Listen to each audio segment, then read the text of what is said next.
Hey there, it's Stephen Dubner. Before we get to the final episode in our series about airline travel, I want to ask for your help on another series we are working on. It's about something we all experience, but we don't like to discuss. It's a series on failure. Failure is embarrassing, it's painful, it can even be life-threatening, but we need to talk about it because there is a lot to be learned from failure. And when failures are hidden away, as they usually are, that learning can't happen. This is where you come in. We are looking for fascinating stories of failure. Maybe it's something you were involved in firsthand. Maybe it's something you read about and it just stuck with you. Could be a failure in politics or war or business. Could be a failed relationship or some other personal failure. Maybe it's a failure in sports or the arts, a failure of invention or exploration. If you have something, anything that could help, we would love to hear about it. Send an email to radio@freakonomics.com with the subject line failure. With your help, maybe our series on failure will succeed. So, thanks.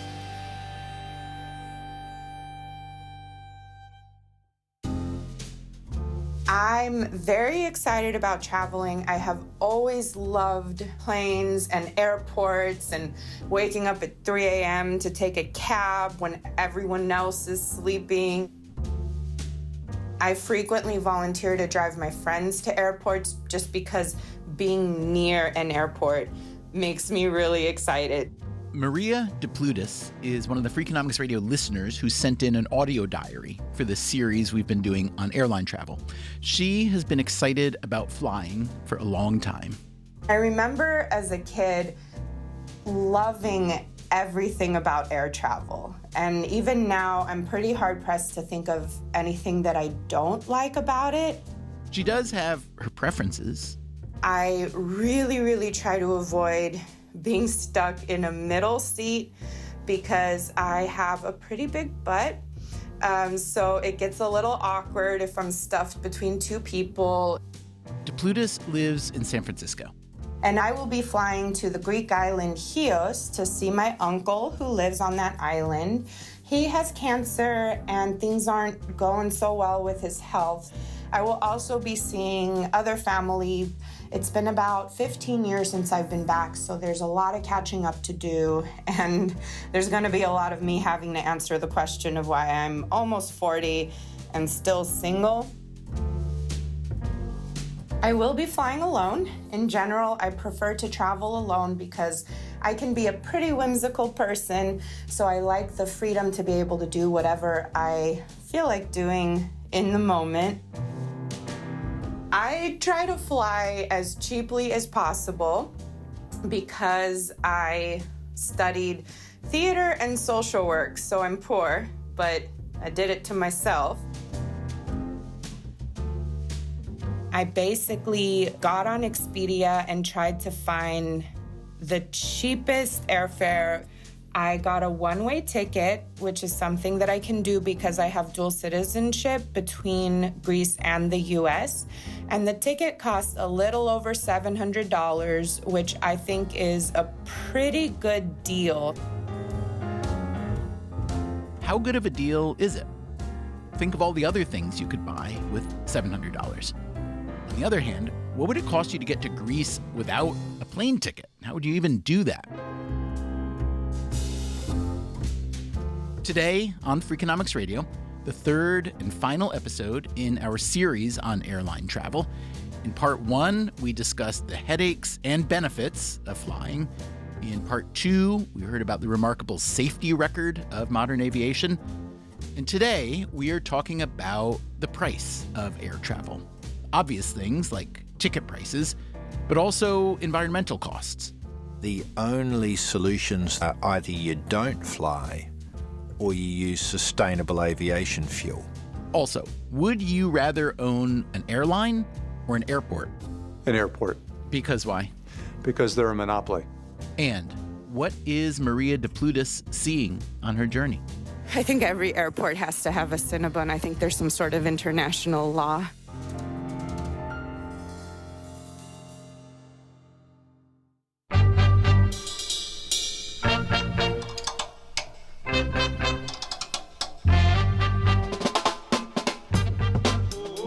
is Freakonomics Radio, the podcast that explores the hidden side of everything, with your host, Stephen Dubner.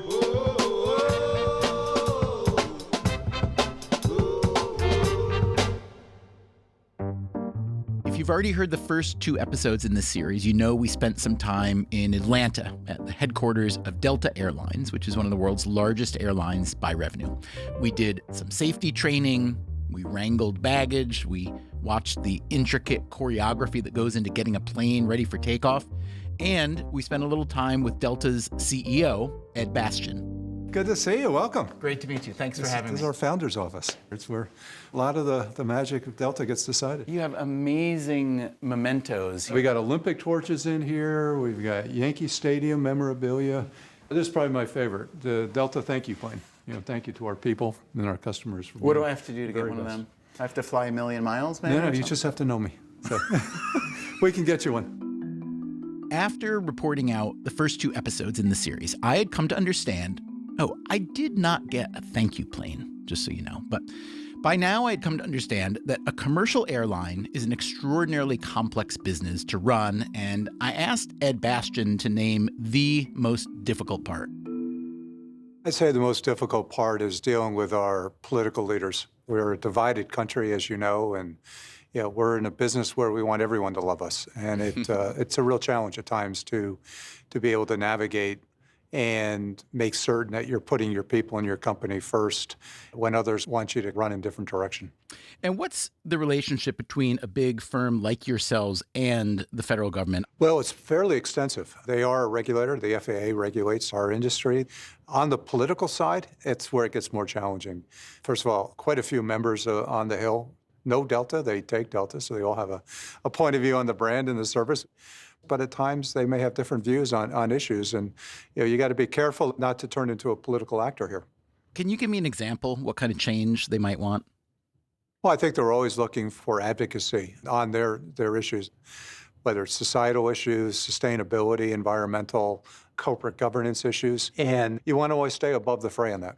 I read, Ed, that you were 25 before you boarded your first airplane. Is that true? That's true. And you're how old now? I'm 65, 40 years ago. So for someone who's 25 today and has flown dozens, maybe hundreds of times, can you explain the difference between access to airline travel now versus then? Well, back then, air travel was very much seen as a luxury, as a service that only the rich could afford. Did not have a lot of routes. The pricing was controlled by the government. The number of travelers as a result were quite few, and planes were generally only about 50% full.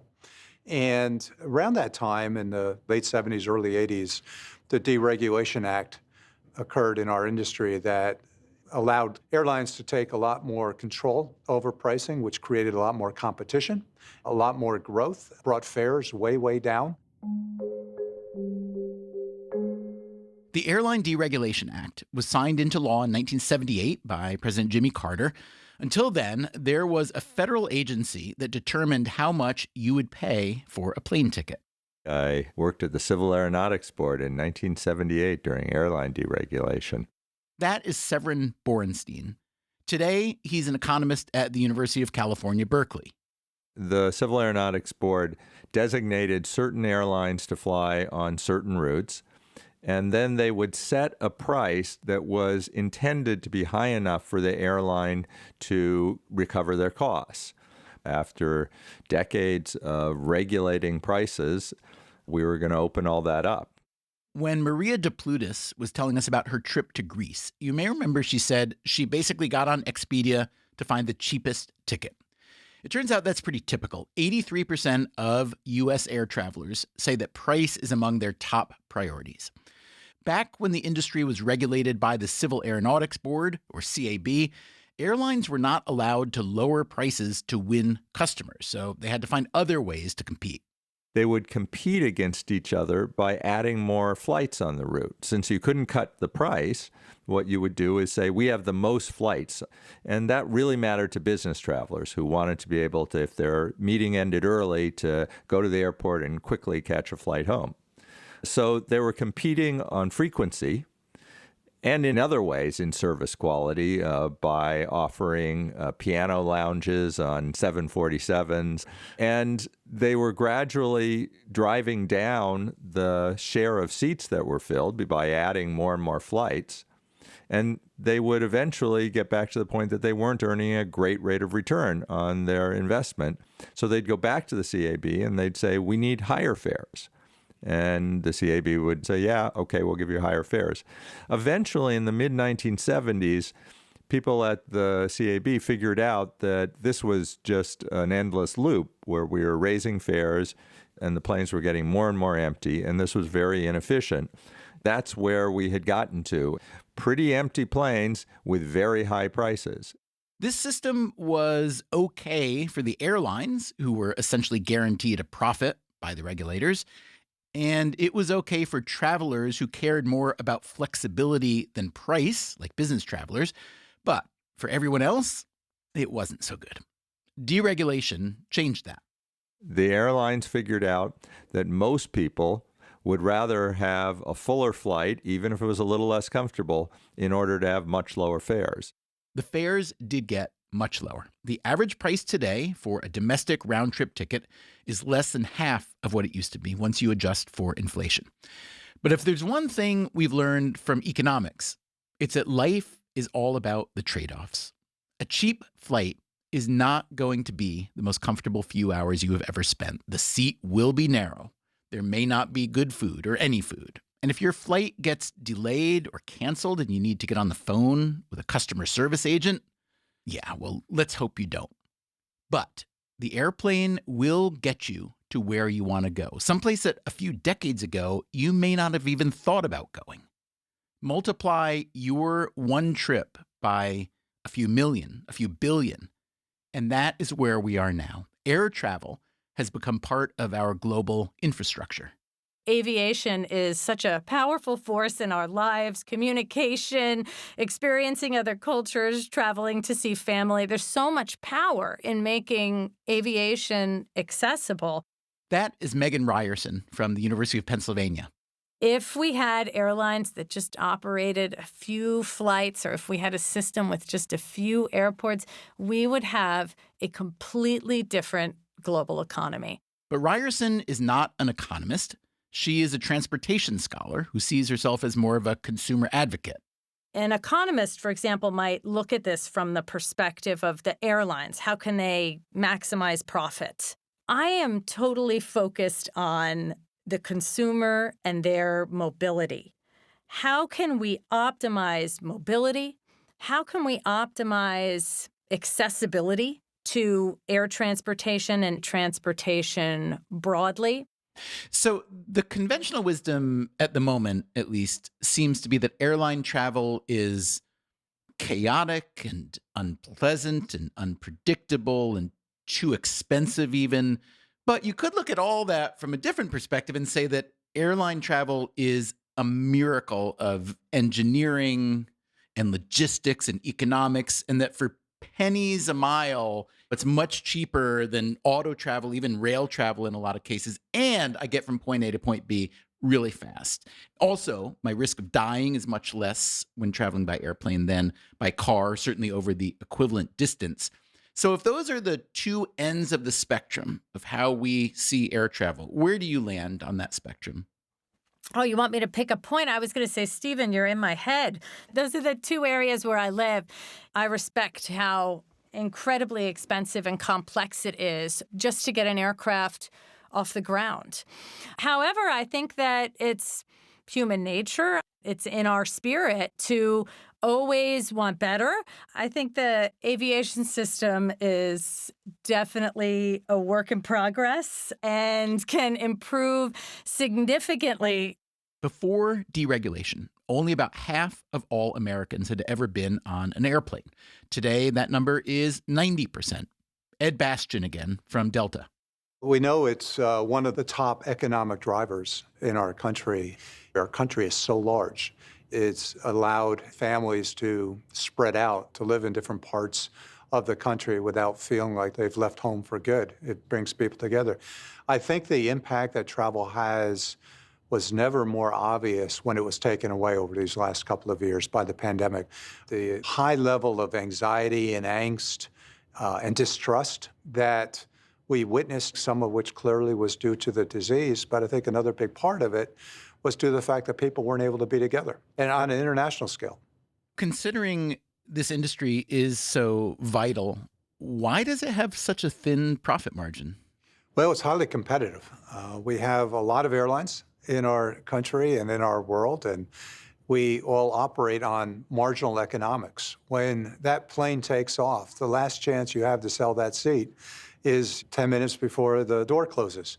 So there's an automatic spoilage that occurs. Unlike maybe many goods that you can put on a shelf and wait till you get your price, we don't have that luxury. It's an industry that's highly technical. We have 90,000 people, but the majority of those perform responsibilities that require a significant amount of skill and training and expertise, and as a result, it has high labor costs. The planes are very expensive, ranging from $50 to $200 million a piece. The principal way in which we propel our planes is fuel, jet fuel, and it's the most expensive type of fuel in the energy commodity space. On the one hand, the cost structure, the capital that's required is high. However, the revenue environment changes by the hour. You put that mix together, it's what keeps people like me engaged here, because it's like a Rubik's Cube that you're always trying to solve for. Delta, like many other airlines, has nearly recovered from the pandemic drop in travel. Last year, they recorded a pre-tax income of $2.7 billion on operating revenue of around $45 billion. Their single biggest cost is labor, and they recently gave their pilots a big raise and an across-the-board raise for all other employees. After wages, their second biggest cost is jet fuel. And fuel costs are incredibly volatile. That's the economist Severin Borenstein. People often quote numbers of the share of total costs that are fuel, and they're always wrong, because sometimes they can be as low as 10% of the cost of the airline, and sometimes they can be as high as 50%. And what does Ed Bastian say about Delta's fuel costs? On average, fuel prices fluctuate to, say, between 15 to 30% of our cost base. Delta spent $8.5 billion on fuel in 2019, the year before COVID. Last year, they spent more than $11 billion. We used to hedge, financially hedge fuel, trying to level out. But when you have a commodity that's as volatile as fuel and you hedge on a longer term basis, it's very expensive. We've lost in our business a lot of money hedging fuel. The one thing that we have done differently is 10 years ago, we bought our own oil refinery, which is outside of Philadelphia, because it's not just the cost of the crude, it's the cost of the crack, the refining process that you turn crude into jet fuel. And that crack currently runs anywhere from $50 to $75 a barrel on top of the $100 a barrel that you're seeing on the crude market. By owning a refinery, we're able to save the cost of that crack and actually just eliminate the middleman or the market impact and just incur the cost of the real production. So this year, that refinery will probably save us $800 to $900 million as compared to an airline that's paying for the market price. I remember reading about that way back when, and I thought, well, if this is successful, the other airlines will do it. It sounds like it has been successful, and yet the other American airlines have not done that. Why? Well, it's complicated. Running a big refinery is almost as complicated as running a big airline. You have to have another set of skills. The second impact is that because we're in there doing it and ensuring that the supply of jet fuel stays high, because the other incentive we had was, particularly in New York, with all the growth we've had in New York, prices were particularly high because refineries were being closed along the East Coast. Just Delta going in and turning, because it was a closed refinery, when we turned it back on, we immediately dropped the cost of jet fuel in the New York marketplace by 50%. Wow. So the other airlines are getting a benefit from Delta's involvement. I'm still waiting for those thank you notes. The dollar cost of jet fuel is one thing. There's also the environmental cost of burning all that fuel. We represent 3 to 4% of global emissions. That's Greg Foran, the CEO of Air New Zealand. I think sustainability is probably the most wicked problem that we have to solve. A wicked problem is management speak for something that seems nearly impossible to solve because of its complexity and competing interests. The good news is that big airplanes have become much more fuel efficient. Here is the economist Volodymyr Blatkach, author of a book called The Economics of Airlines. By some estimates, each new generation of jet engines has been about 20% more fuel efficient than the previous generation. One thing that has been happening in the field of aircraft manufacturing is that aircraft are becoming lighter thanks to the use of composite materials as opposed to the aluminum. Never learned how to pronounce that correctly. Indeed, new aircraft are around 85% more fuel efficient than new planes from the 1960s. The bad news is that there is a lot more flying today than there was in the 1960s. So, as Greg Foran pointed out, airline travel adds up to 3 or 4% of global greenhouse gas emissions. He says that hybrid and electric planes could come online relatively soon, at least for shorter routes. Here's what Ed Bastian from Delta told us. We made an investment in a company called Joby recently. Joby is a eVTOL operator. It's an electric vehicle takeoff operator, vertical takeoff lift. And what they are, they're small planes. They'll sit somewhere between 4 and 6 people. There'll be vertiports in different neighborhoods and geographies around large metropolitan areas. Initially, there will be a pilot on that plane, but over time, it could very well be autonomous and fly it to anywhere 30, 50 miles, wherever that route is going. But again, those are small, short-haul flights. Here's Greg Foran. And that's going to be good, but it's really only going to deal with 12 or 15% of our global emissions, because far and away, the most emissions that we create occur with our long-haul flying. On long routes, the options are more limited. Really, the only solutions there are either you don't fly or you use sustainable aviation fuel. Sustainable fuels are typically made from biomass and waste sources, and they release up to 80% fewer emissions than traditional fuel. And one of the challenges with sustainable aviation fuel is that demand exceeds supply, and the price is 3 to 4 times the price of fossil fuels. So if the cost of fuel goes up by 300%, what does that do to demand for air travel? Yeah, what would that do to demand? And what would it do to ticket prices? We have all been accustomed for a long time now to cheap fossil fuels, and for a few decades, we've been accustomed to cheap air travel. Coming up after the break, how exactly do airlines make their money? And when airlines merge, which they do all the time, is that good or bad for customers? I'm Stephen Dubner. This is Freakonomics Radio. We will be right back.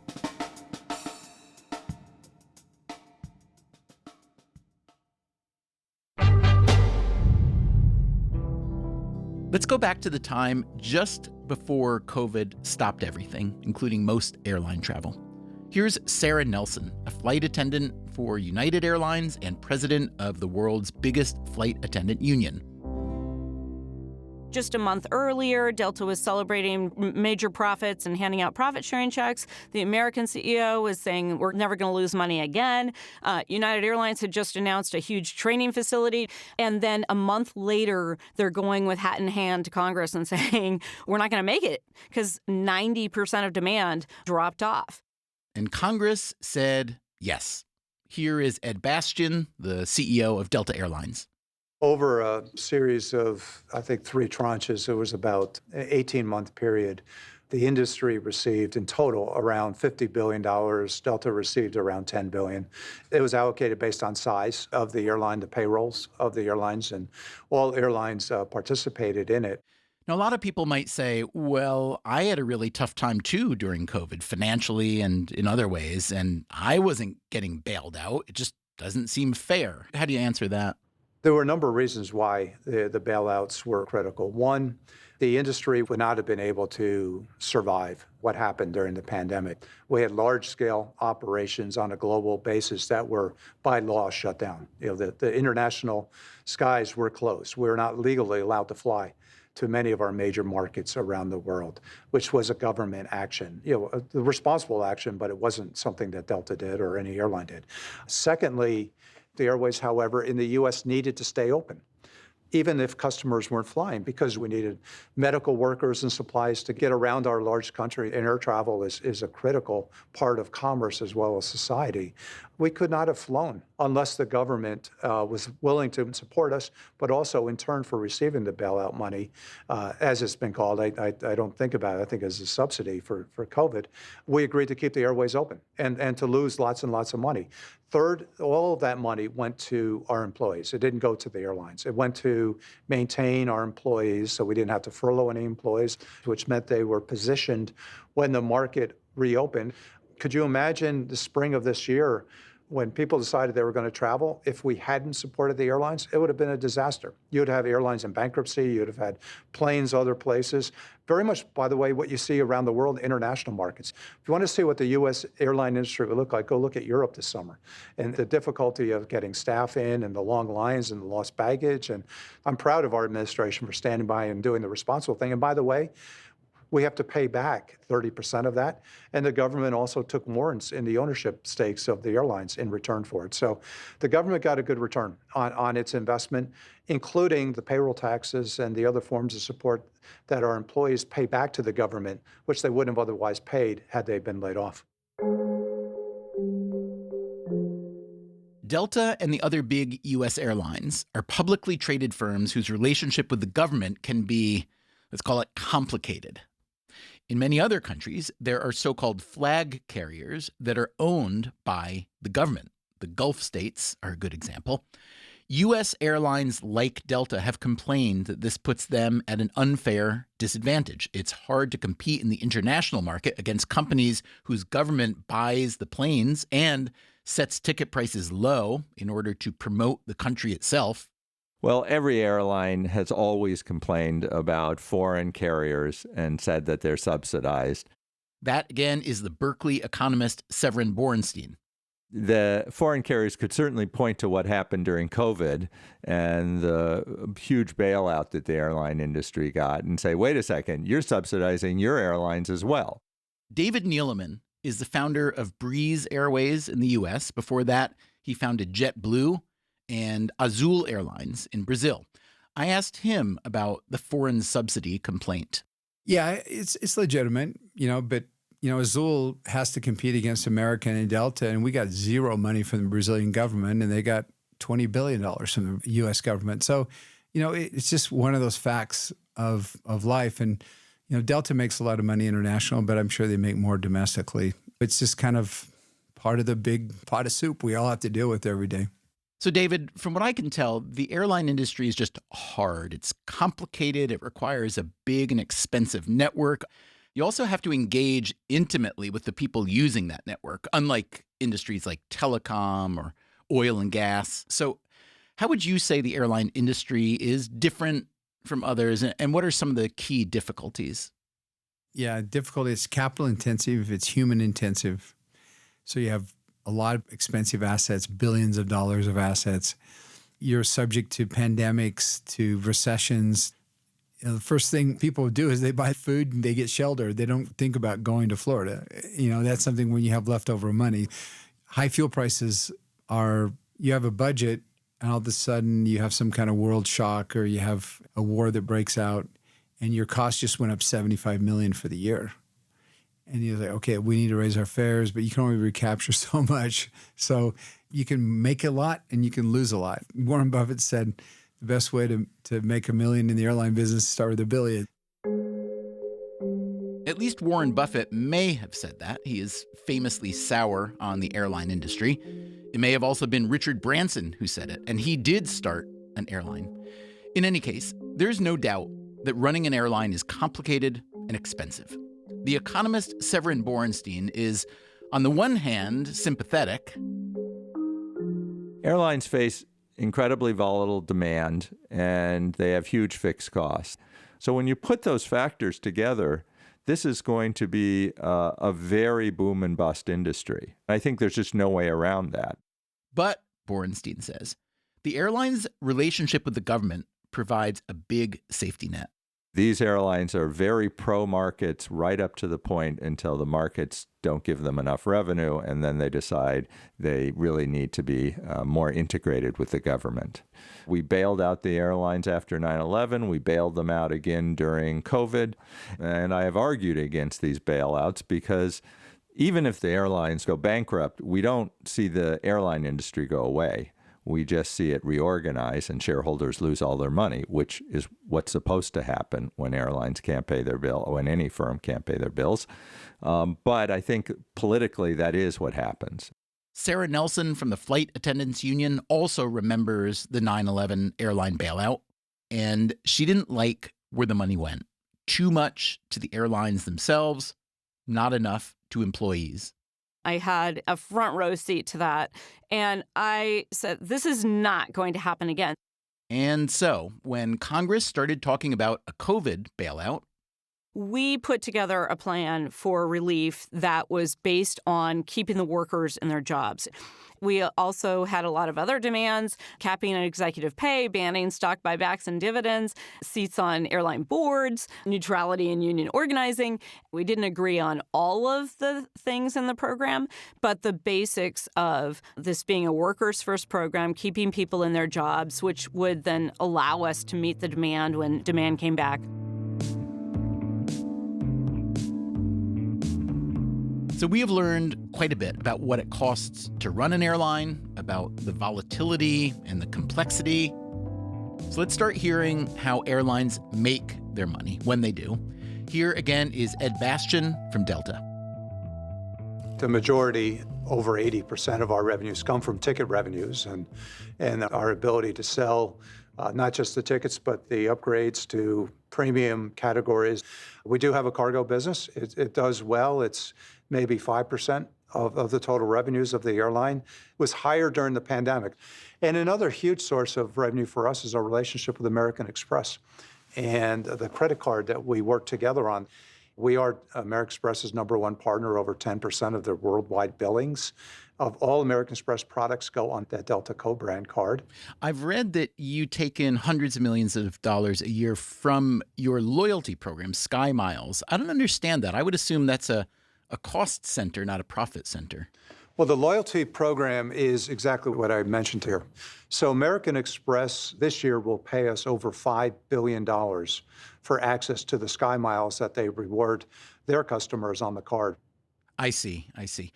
Going back to cargo for a minute, I understand Delta is a big carrier for USPS mail also? We are. We carry over $100 million a year. We have to bid the contracts. We work closely with the Postal Service and try to make sure that our planes are reliable, on time, getting not just our passengers, but the mail where they need to be on schedule. Do you make more money per pound on mail cargo or on, let's say, a coach passenger? Oh, it's definitely on our passengers, yeah. Okay. Now, we've all read that if airlines didn't have their business travelers, that coach maybe wouldn't be possible, that basically premium or first class or business, whatever you want to call it, essentially subsidizes the price of coach tickets. Can you break that down for me? There's no question that if you think about the real estate of an airplane, the premium cabins on the plane have an outsized amount of revenue impact as compared to the main cabin.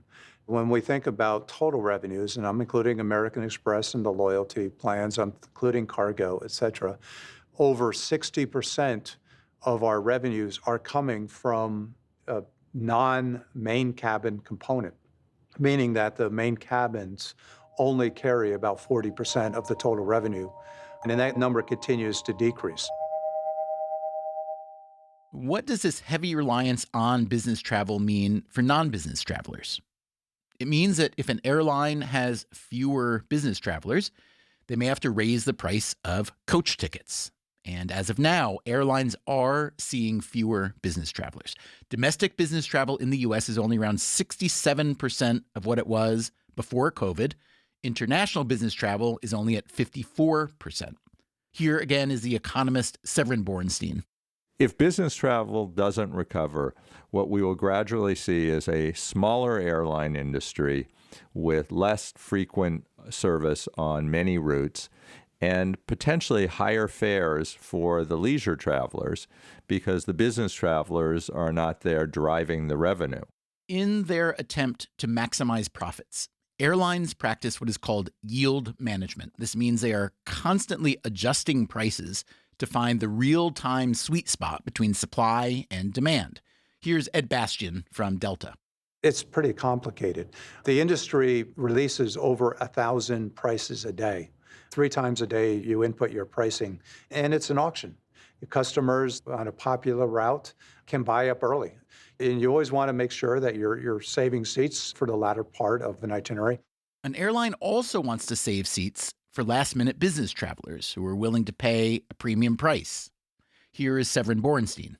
A pricing memo I got a hold of as part of an antitrust investigation from Northwest Airlines basically said to its people who operated the pricing system, you never cut prices in the last few days, even if the flight is not going to be full, because you're much more likely to end up cutting the price for a business traveler who would have paid full fare than bringing in any new travelers at the last minute. And so they were definitely thinking about this trade-off. On the one hand, lower prices will fill up the plane, but on the other hand, those passengers who would have flown anyway, you want to make sure you keep a higher price for them. The antitrust investigation that Bernstein mentioned, that happens quite a bit in the airline industry, usually tied to an airline merger. Such as the mergers between Delta and Northwest, between United and Continental, between American and US Air. These were major carriers that were merging, each arguing, well, we need to be big in order to compete with the other big airlines. And last summer, JetBlue announced plans to buy the ultra-low-cost carrier Spirit. This would create the 5th largest U.S. carrier behind Delta, American, United, and Southwest. Executives from JetBlue and Spirit say the merger would help them compete with the bigger airlines and would therefore be good for consumers. The Justice Department disagrees, and it recently sued to block the merger. JetBlue and Spirit are both big in Florida. On some routes there, a combined JetBlue and Spirit would control more than 70% of the flights. So what's the best way to think about an airline merger generally? It depends on where you're sitting. Here is Megan Ryerson, the transportation scholar at Penn, who's focused on making sure consumers can get where they want to go. Here's how I think about the impact of a merger. We have 2 airlines putting together their aircraft, their pilots, their crew, all of their resources. Of course, this optimization is going to result in reducing operations in areas where they both serve. They're going to cut flights, and airfares could go up in that market. But now they have some idle aircraft and idle pilots, and they might be able to open up service in new locations or add frequency to a place they've always wanted to add frequency to. One possible downside to mergers is that we have fewer airlines to hold each other accountable for good service. Right? So you always see on social media people say, oh, I'm never flying this airline again. That rings kind of hollow when you only have 4 or 5 airlines to decide between. I'm sitting here in Philadelphia. American is my hub airline. If they provide me with bad service today, I'm probably still going to book a ticket on them when I need to go to a one-day meeting and I want a nonstop flight there and back. So would you prefer to see a federally or at least nationally organized or funded airline system in the U.S.? I think we were there, and the result was a very high fare, very inaccessible to most people air transportation system. I mean, post-deregulation, you saw so many more people be able to fly. But at the same time, I would like to see more protection of our consumers. I'd like to see more protection of competition and fares. Economists love to talk about economies of scale, the benefits and cost savings you get with a bigger operation. But even economists acknowledge that too much consolidation in a given industry can hurt consumers. And lately, it's hard to find an industry that hasn't undergone big-time consolidation. On this show alone, we've talked about consolidation in the pet care industry, in the dialysis industry, and more. I asked Delta CEO Ed Bastian to imagine he was speaking at a Senate committee hearing about airline consolidation, and I wanted to hear his argument in favor. I think consolidation has been a great success for consumers as well as the employees of the airline. Prior to our acquisition of Northwest, there were roughly 10 big airlines in the United States, all of pretty good size. Our ability as an industry to invest in the quality of the service, the reliability, the product, the premiums, the international scope that airlines need to do in order to be sustainable was non-existent. We were jumping from bankruptcy to bankruptcy. And so if low prices are your principal focus from a consumer standpoint, you can't provide low prices, high quality of service and reliability. Those are incompatible. You need scale to be able to drive that. So you look at Delta and Northwest back then in 2009, today we're more than twice the size of what that entity was combined just 10 years earlier. If you were looking to just profit maximize, to act as a pure economic actor, would you rather own an airline or an airport? An airport. Because why? Because they're a monopoly. We're not building new ones. We might be updating the existing ones so they control access to a market. The vast majority of them are publicly owned, meaning they're owned by the municipalities.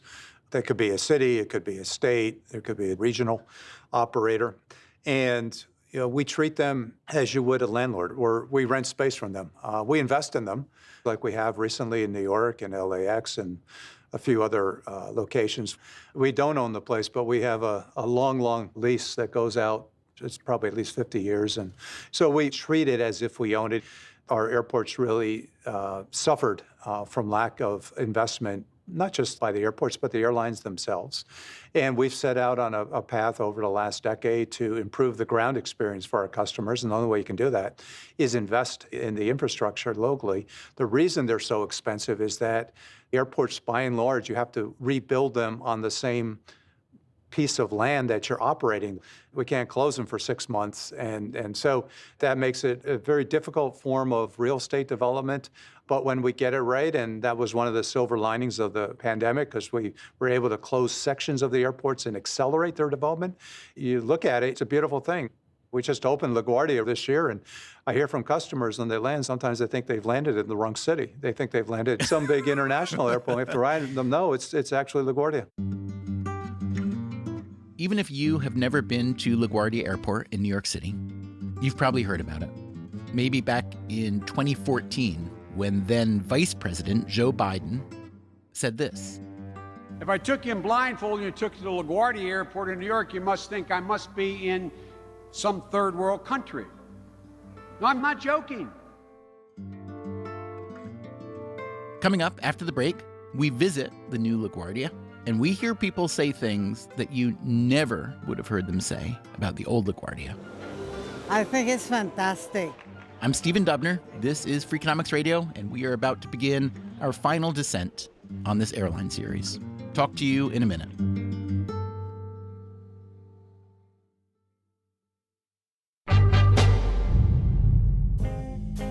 In 2014, when Joe Biden trashed LaGuardia Airport as third world, that got the attention of New York's then governor, Andrew Cuomo.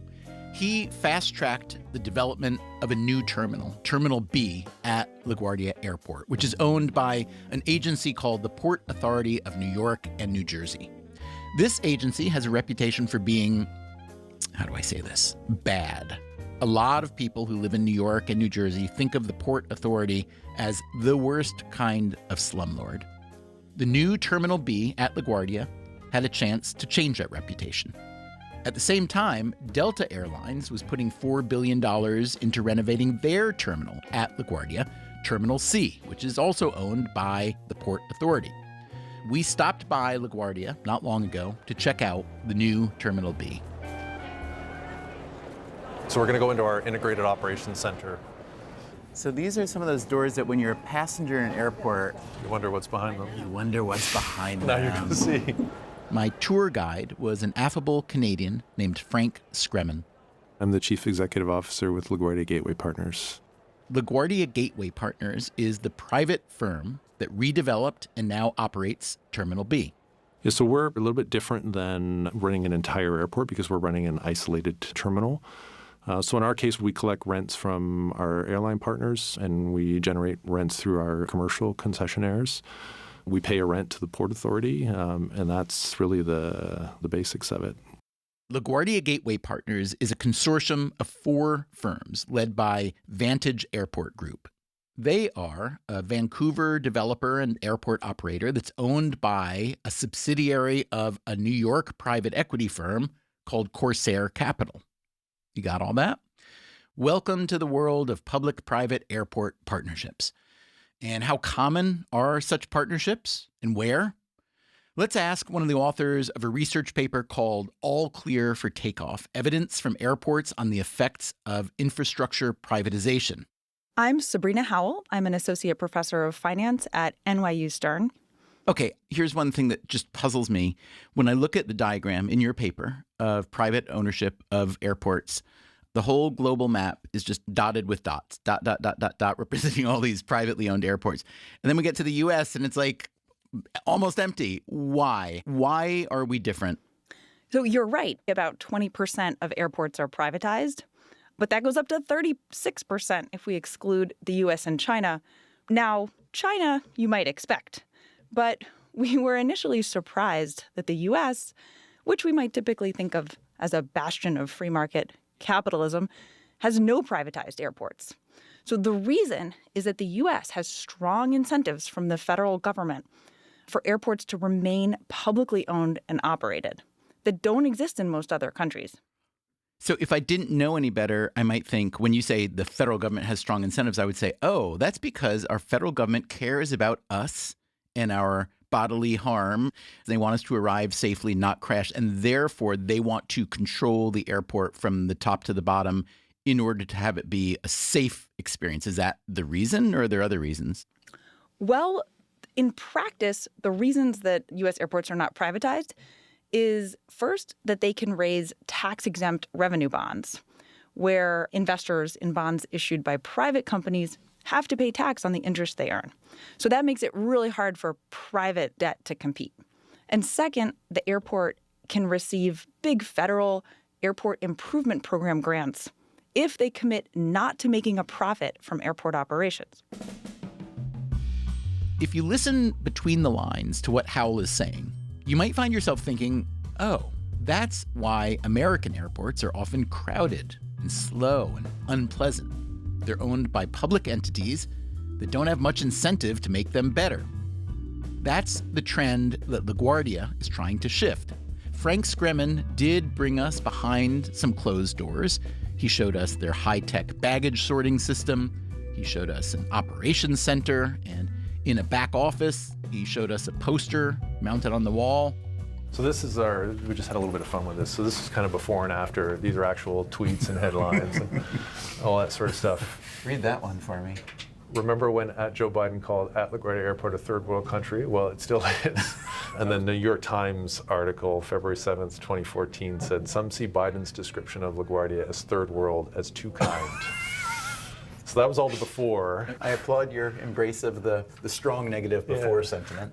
But the sentiment's changed substantially. So in one of the more shocking developments of my lifetime, the new Terminal B at LaGuardia is really damn spectacular. Do you think that even the deep haters and skeptics would be won over? I think some of them have been. I was doing a tour with an airline, and a gentleman came up to me and said, do you work here? And I hesitantly said yes, because I wasn't sure what he was going to say. And he says, I got to tell you, I don't live here anymore, but I'm from New York originally. This place is unreal. I don't know how you guys did it, but it's unbelievable.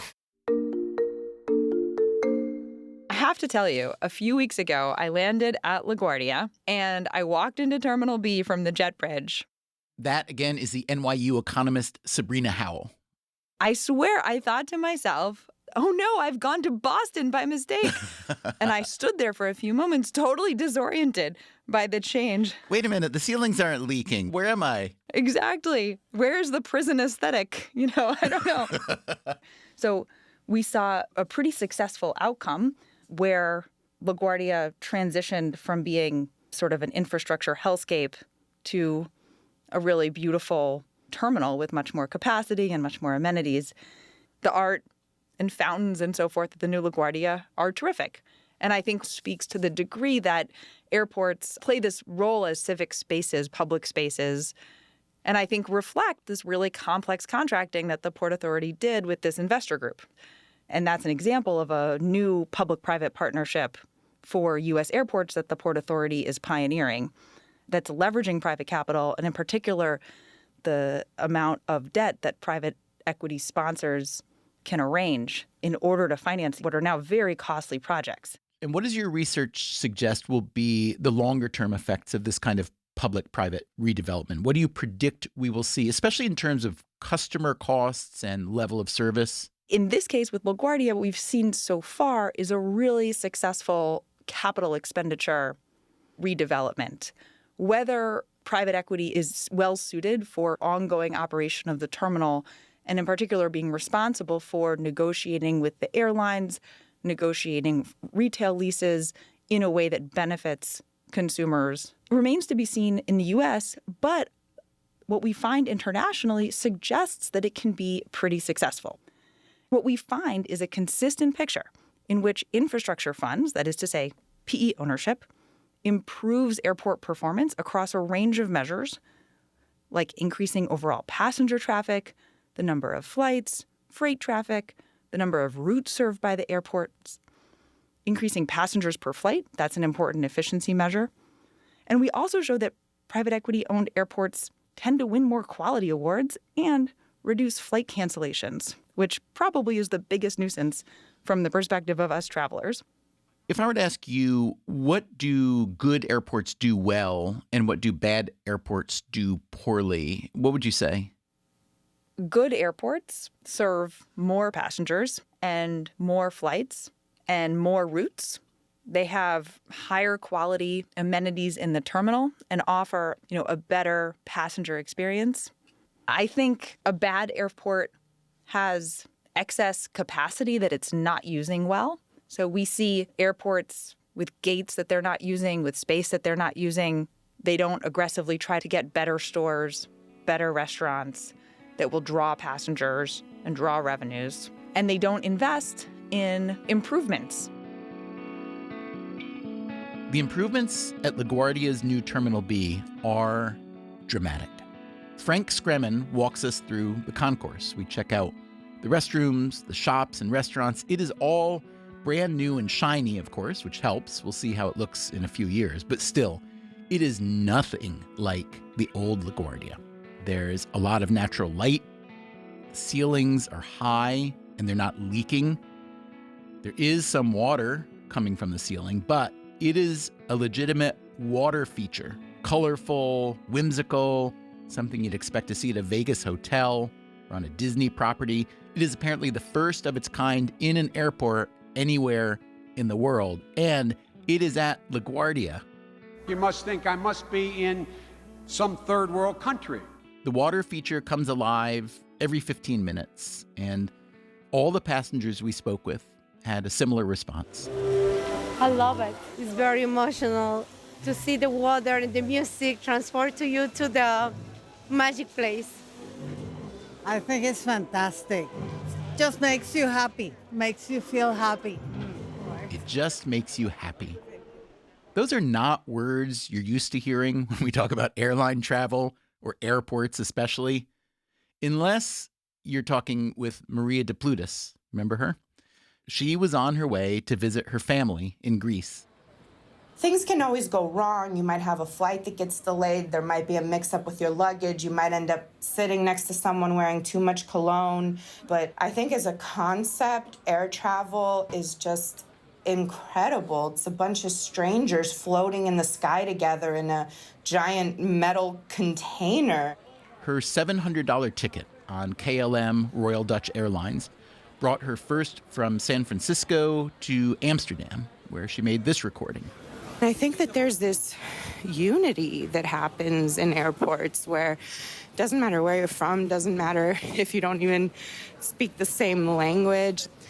We're all doing this incredible thing of air travel, and we are from all over the world, but just in this moment, you're in this same place and time. There's not a lot of things that have that way of bringing together.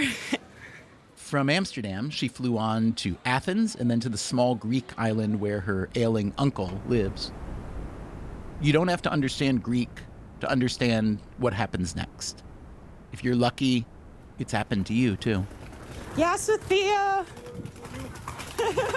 Oh, yes, you. Oh, pretty stuff, pretty stuff. Nah.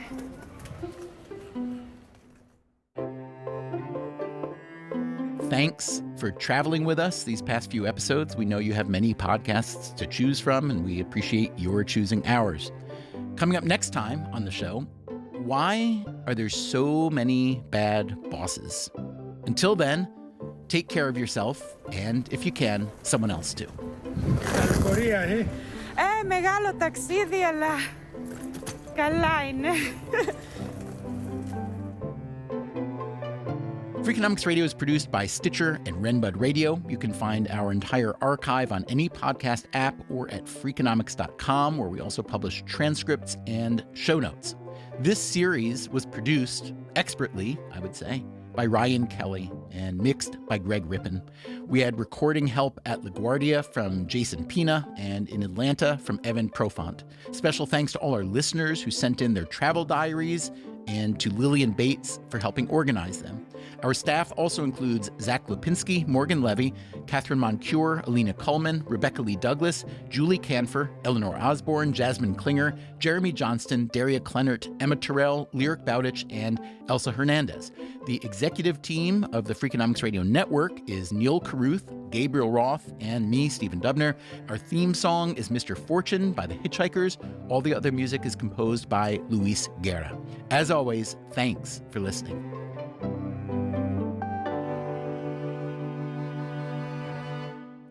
I don't want to see just the successful stuff. Can you give me at least some drug smugglers? Yeah, I don't know if we can. I don't know if we can promise that one. That one might be a bit tough.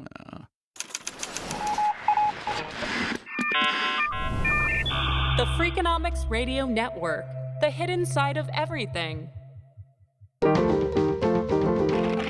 Stitcher.